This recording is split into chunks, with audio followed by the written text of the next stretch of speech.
Today we're going to be taking a look at the NES classic, A Boy and His Blob, where in this game you're a boy, and you have a pet blob. Yeah, it's that simple. Now the very first thing that I noticed about this game was this.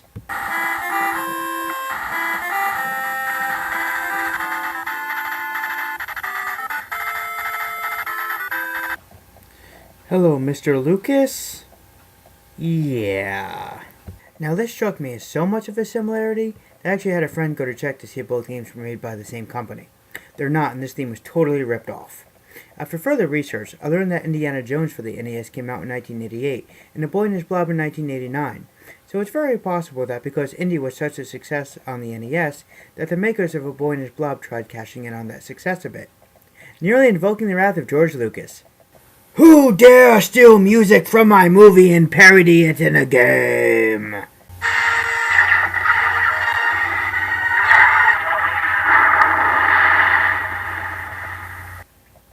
Now, first thing about this game is that this is the ultimate trial and error game. This game will give you no help at all. It's almost as cryptic as Mylon's Secret Castle, but not quite. Now, there's nothing wrong with games being cryptic. I understand that the first Zelda on the NES was quite cryptic, but this game just goes above and beyond. You have an assortment of jelly beans. Each will give your pet blob a different ability that you'll need throughout the game. But you'll waste more jelly beans in the beginning just trying to figure out what each jelly bean does, and just end up having to reset the game after you do. Okay, so licorice is ladder, punch is hole, tangerine is blowtorch, no, ketchup, no, cinnamon, Jack! Something else that frustrates me about this game is the amount of time it takes for the blob to catch up if you leave him too far behind.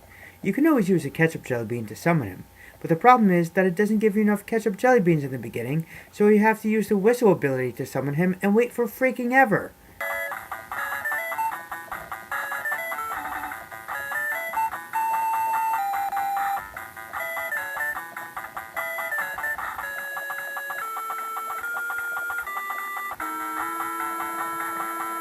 I swear, was this game manufactured by the Jelly Belly Corporation? Now there's only one legit way to beat this game, and that is with the help of a Nintendo Power magazine. Long before the advent of the internet, Nintendo Power published the map of the entire game. Nintendo used publishing cheats like this as a way to sell magazines to kids who couldn't beat the game, like me. Now one very last thing that frustrated me about this game is the amount of ways you could die. If you fall too far, you die. If you fall into an enemy, you die. During your first venture into the sewers, you fall and the enemy is right there below you and you die. Now playing this game for the first time, how are you supposed to know that the enemy is right there? I can't help but compare it to Pitfall, where if you're playing for the first time, you die in the very first pit. Trial and freaking error. Now there's one point in this game where if you walk into a spider web, you die. A spider web! Now I know this might sound like nitpicking, but imagine in real life, you actually had 5 lives instead of just 1, and every time you walked into a spider web, you used up one of those lives. You would make it to the age of 10, 15 tops.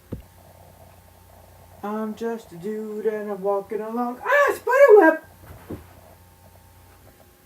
But I know that this is a way to try to get you to figure out what it is you need to do to get around traps like this. And that is what makes this game so creative. Is that it really is a thinking game and makes you use your noggin rather than just shoot, punch, or kick enemies. In this game, much like Zelda, you really need to think. In fact, up into the sewers, you really don't encounter an enemy at all. This is extremely unique for an NES game, and for that, I give this game a lot of credit. It's a lot different than a lot of other NES games, which just have you fight or shoot enemies, so on a creativity scale, I give this game a 10 out of 10. I mean, it's gotta be a good game, right? Just look at how many other Boy and His Blob games there have been since then.